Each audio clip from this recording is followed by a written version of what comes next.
अस्सलाम वालेकुम जी, क्या हाल है आपका। उम्मीद करता हूँ सारे ठीक हैं। आज की जो वीडियो है वो निपा वायरस के ऊपर मैं बनाने जा रहा हूँ। और निपा वायरस जो कि कोविड के बाद एक नया थ्रेट जो है वो एशिया लेवल पे, साउथ एशिया लेवल पे जो है वो नमूदार हुआ है। और आज की इस वीडियो के अंदर हम कोशिश करेंगे कि बड़ी छोटी सी एक वीडियो के अंदर ही हम समेट लें इसको कि निपा वायरस है क्या, कैसे ये शुरू हुआ, इसकी कहानी शुरू से क्या है, होता क्या है, ये फैलता कैसे है, इससे आप प्रिवेंशन कैसे कर सकते हैं। तो शुरू करते हैं। जो पहला सवाल निपा वायरस के बारे में हो सकता है वो ये है कि what is Nipah virus. Basically ये निपा वायरस चीज़ क्या है। अच्छा, इसके बारे में जो चीज़ें कही जाती हैं वो ये है कि एक जूनोटिक इन्फेक्शन है। कि जूनोटिक इन्फेक्शन बेसिकली वो इन्फेक्शन या वो डिज़ीज़ या वो बीमारी हो सकता है कि जो जानवरों से ओरिजिनेट करे तो आगे ट्रांसमिट हो। तो इसको जो डिक्लेयर किया गया है बेसिकली वो एक जूनोटिक आप कह लें कि इन्फेक्शन कहा गया है इसको। और ये बेसिकली एनिमल्स टू एनिमल्स और एनिमल्स टू ह्यूमन में ट्रांसमिट होता है। तो बहुत ही रेयर किस्म का वायरस है। कोविड का जहाँ तक हम कह सकते हैं कि वो ये था कि शुरू वो भी शायद किसी जानवर से, मोस्ट प्रोबेबली किसी बैट से कहा जाता था कि जो स्टार्ट हुआ, बाद में इंसानों में आया, फिर इंसानों से इंसानों के अंदर जो उसकी आउटब्रेक्स थे वो तो हम सबको पता है। तो जो निपा वायरस है ये भी एक जूनोटिक इन्फेक्शन इसे कहा जाता है और ये जानवरों से जानवरों में या फिर जानवरों से इंसानों के अंदर ट्रांसमिट होता है। जो इसका नेचुरल होस्ट कहा जा रहा है कि जिसमें ये किसी भी सूरत में पाया जाता है वो फ्रूट बैट्स है। ये चमगादड़ों की एक किस्म होती है फ्रूट बैट्स, तो उन्हीं में ये पाया जाता है। और मोस्ट प्रोबेबली कहते हैं कि उनके सलाइवा में या फिर उनकी यूरिन में, यानी कि बॉडी फ्लूइड्स के अंदर ये पाया जाता है। आज की स्पेशली इस वीडियो में मैं बोलूँगा कि जो हम कुछ चीज़ें कवर करेंगे वो ये है कि ये शुरू कहाँ से हुआ, इसकी हिस्ट्री क्या है, ये पाया कहाँ जाता था, अभी ये कहाँ से आउटब्रेक हो रही है इसकी, ये ट्रांसमिट कैसे होता है और इसके बारे में हम कर क्या सकते हैं, what could be the preventions, what could be the preventive measures that we can take, और ग्लोबल लेवल पे इसकी क्या असरात है। हिस्ट्री की अगर हम बात करें तो जो सबसे पहले ये निपा वायरस आइडेंटिफिकेशन जो इसकी हुई थी वो 1999 के अंदर मलेशिया में हुई थी। अब कहा यह जाता है कि मलेशिया के अंदर किसी एक ही इलाके में, किसी एक ही टाउन में एक फार्म था जहाँ पे, जैसे हमारे यहाँ पे कैटल फार्म्स होते हैं पाकिस्तान इंडिया के अंदर, वहाँ पे पिग फार्म्स होते हैं। तो ये वो वाले फार्म्स थे कि जहाँ पे लोगों को या तो सांस के मसले बहुत ज़्यादा हो रहे थे या फिर उनको न्यूरोलॉजिकल दिमागी मसाइल, असाबी मसाइल जो है वो काफ़ी हो रहे थे। तो वहाँ पे जब रिसर्च की गई तो पता चला कि इस तरह का कोई वायरस है जो कि सारों के अंदर फैला गया। अच्छा, उसके बाद जो इसकी दोबारा आइडेंटिफिकेशन हुई वो 2001 के अंदर हुई। और 2001 के अंदर जो इसकी आउटब्रेक्स देखी गई वो बांग्लादेश के अंदर देखी गई। 2023 में 2023 के अंदर इसकी जो आप कह लें कि आउटब्रेक्स देखी गई हैं वो बांग्लादेश और इंडिया के अंदर, इन दो कंट्रीज़ के अंदर इस टाइम देखी गई है। और इंडिया के अंदर स्पेसिफिकली अगर मैं बात करूँ तो कहा यह जाता है कि जो मोस्टली आउटब्रेक्स हो रही हैं वो केरला, जैसे हमारे यहाँ पे पंजाब, सिंध, बलोचिस्तान है, वहाँ पे केरला और वेस्ट बंगाल के अंदर पाई जा रही है ये outbreaks. How does it spread.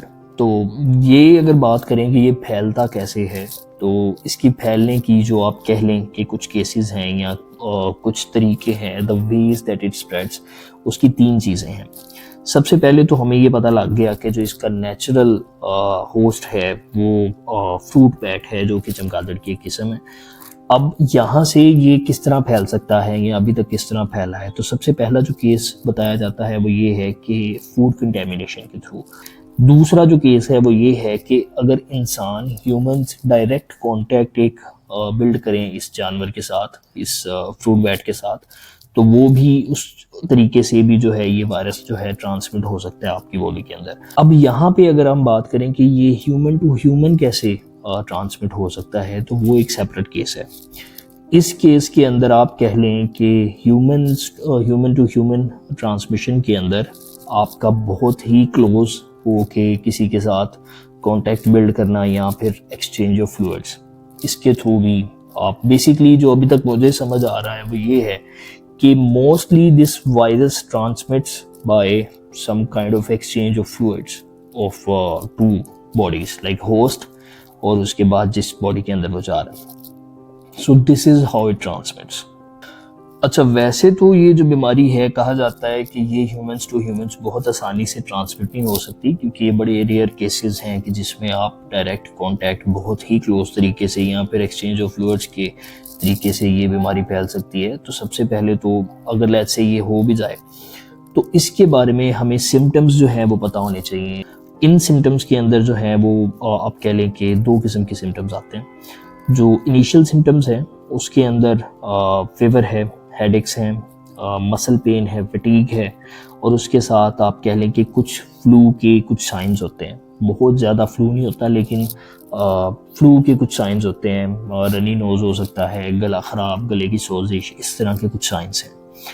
इसके बाद ये जो साइंस मैंने आपको बताए हैं ये शुरू के जो 4 से 15 दिन हैं उसके अंदर ये साइंस आपको नज़र आने शुरू हो जाते हैं। इसके बाद जो सिम्टम्स हैं वो न्यूरोलॉजिकल सिम्टम्स होते हैं, जो कि असाबी या दिमागी सिम्टम्स आप कह लें। तो उसके अंदर क्या चीज़ है, उसके अंदर आपको बेहोशी, ग़नूदगी, उसके बाद आपके जो हवास हैं वो अपनी जगह पे सही नहीं रहते हैं, आप बदहवास सी कंडीशन में रहते हैं। और इसके साथ आपको एक्यूट एंसेफेलाइटिस, मैं देख के बोल रहा हूँ क्योंकि थोड़ा सा मुश्किल था। एक्यूट एंसेफेलाइटिस होता है कि ये दिमाग की जो है वो सोजिश, और ये परमानेंट सोजिश की तरफ भी जा सकती है, ये टेम्परेरी सोजिश की तरफ भी जा सकती है। तो ये सारी चीज़ें जो हैं वो इसके सिम्टम्स में पाई जाती हैं। उसके बाद कहा यह जाता है कि देयर कैन बी सीजर्स, यानी कि दौरे भी पड़ सकते हैं आपको। तो ये जो दौरे हैं ये भी पड़ते हैं, और आप कह लें कि दौरों के साथ साथ अगर ये प्रोग्रेसिव वे में चलता रहता है बॉडी के साथ और आप इसका इलाज नहीं करते तो it can also cause you some issues like coma. आपकी बॉडी जो है वो कोमा में भी जा सकती है। और जो सबसे एंड लेवल पे जो इसका सिम्टम है वो आप कह लें कि आपको सांस के इश्यूज बहुत ज़्यादा होते हैं, सांस लेने में बड़े मसले होते हैं। अच्छा जी, अभी तक की जो स्टडीज़ हैं उनके मुताबिक जो हमें ये पता चला है कि जो 20% ऑफ लोग हैं, लेट्स से अगर 100 बंदे ने रिकवरी की है, क्योंकि ये एक रिकवरेबल डिजीज़ है, तो इसमें से अगर 100 बंदा रिकवर कर भी जाता है तो उनमें से भी जो 20% यानी कि 100 में से 20 लोग ऐसे होंगे कि जिनको कभी कभी दौरे भी पड़ सकते हैं due to this virus recovery के बाद भी, और या फिर उनको न्यूरोलॉजिकल असाबी कोई मसले मसाइल रह सकते हैं। तो ये भी एक चीज़ है जो कि आपको इस वायरस के साथ देखनी पड़ सकती है। अच्छा जी, अगर हम बात करें कि ग्लोबल लेवल पे इसके बारे में क्या प्रिकॉशंस, क्या सेफ्टी मेजर्स या क्या फ्यूचर में आप SOPs देख सकते हैं, शायद वो ये हैं कि वैसे तो ये बीमारी जो है वो काफ़ी रेयर तरीके से ट्रांसमिट होती है, कि आपको भी पता है, हमें भी पता है कि आमतौर पे हम कोई खुली फिज़ा में कोई पड़ी हो चीज़ तो वो नहीं खाते, लेकिन केसेस बड़े हैं। केसेस अभी तक 700 केसेस हैं जिसके अंदर से 400 लोग जो हैं वो रिकवर नहीं कर पाए। वो इस बीमारी की वजह से अपनी ज़िंदगी से आप कह लें कि हाथ धो बैठे हैं। तो इस बीमारी को बचाने के लिए अभी तक जो मेजर्स किए जा रहे हैं वो एक तो thanks to COVID I would say कि स्क्रीनिंग जो है वो हो रही है एयरपोर्ट्स के ऊपर, जिसमें आपकी बॉडी को वो रेगुलरली देखते हैं। वो कईयों ने तो आप कह लें कि थर्मल स्क्रीनिंग भी इनेबल की हुई है अपने एयरपोर्ट्स पे। उसके साथ जो है ये वैक्सीनेशन के ऊपर भी इसकी काम किया जा रहा है। तो कुछ ऑक्सफोर्ड के साइंटिस्ट हैं, ऑक्सफोर्ड यूनिवर्सिटी के, जो कि इसकी वैक्सीन के ऊपर, इसकी वैक्सीन को डिज़ाइन और फॉर्मुलेट करने की तरफ काम कर रहे हैं। ये वैक्सीन है, इसके ऊपर जो काम शुरू हुआ है वो 2023 से स्टार्ट हुआ है, लेकिन still it is in progress. अच्छा जी, इसी के साथ ये वीडियो मैं एंड करता हूँ। मैंने कोशिश तो की है कि इस वायरस के बारे में आपको एज मच एज पॉसिबल छोटी से छोटी वीडियो बना के उसके अंदर आपको ये सारी इन्फॉर्मेशन प्रोवाइड करूं। And if you want me to create any other video on any other topic, just drop into the comments. आप कमेंट्स में मुझे बता सकते हैं and I will make it. जज़ाकल्लाह, अल्लाह हाफ़िज़।